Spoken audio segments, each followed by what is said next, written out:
জুলাই যোদ্ধা আজকে মৃত্যুর মুখোমুখি, আর আমরা কি ঘরে বসে থাকবো? নুরুল হক নূরের উপরে যারা আঘাত করেছেন, যেসব পুলিশ কর্মকর্তা সেনাবাহিনীর সদস্যরা সেখানে ছিলেন, আপনারা কি নুরুল হক নূরকে চেনেন না? অবশ্যই ছিলেন। নুরুল হক নূর ঢাকা বিশ্ববিদ্যালয় কেন্দ্রীয় ছাত্র সংসদ ডাকসুর ভিপি ছিল। সাধারণ ছাত্র থেকে তিনি ডাকসুর ভিপি হয়েছেন। আলহামদুলিল্লাহ রাব্বিল আলামিন, আসসালাতু ওয়াসসালামু আলা রাসূলিল কারীম ওয়া আলা আলিহি ওয়া আসহাবিহি আজমাইন।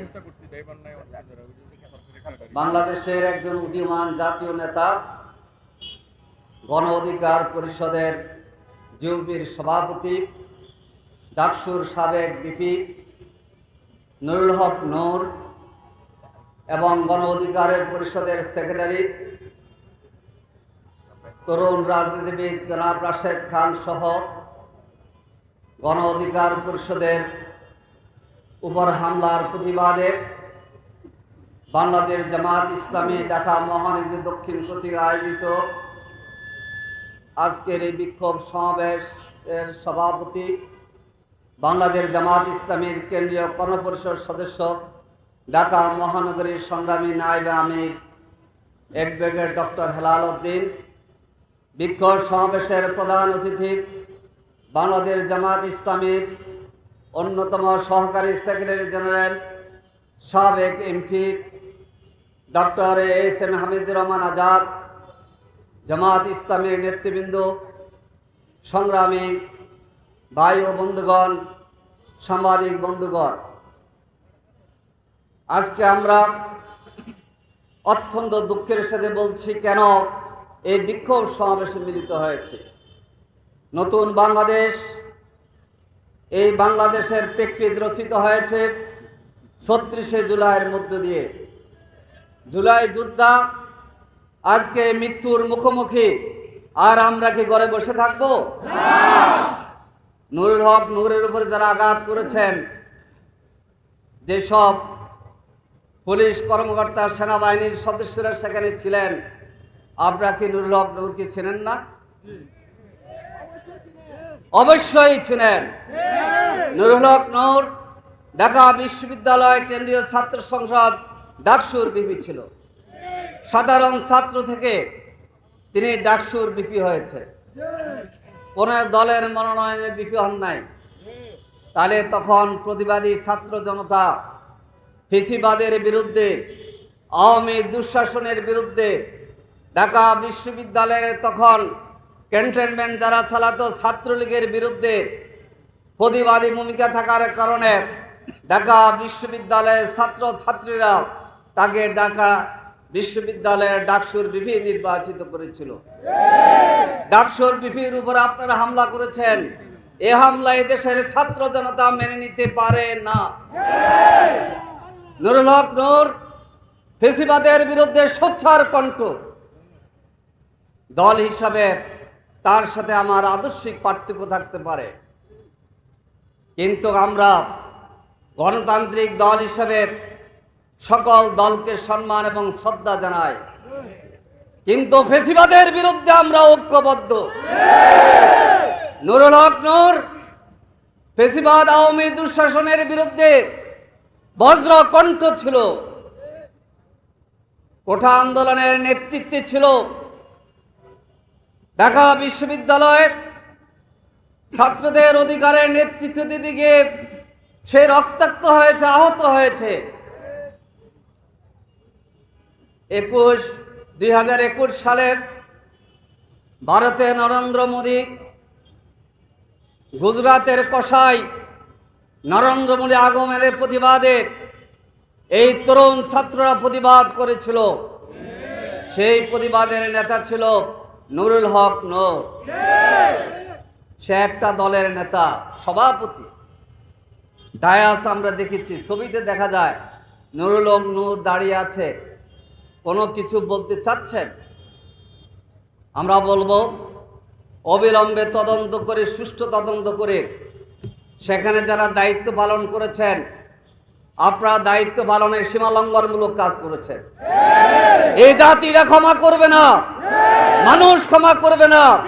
ফ্যাসিবাদের বিরুদ্ধে আমরা যত দল আছি, আমরা আপনাদেরকে ক্ষমা করব না। আমরা আজকে দাবি জানাচ্ছি, অবিলম্বে গ্রেফতার করতে হবে। ভিডিওতে দেখা যাচ্ছে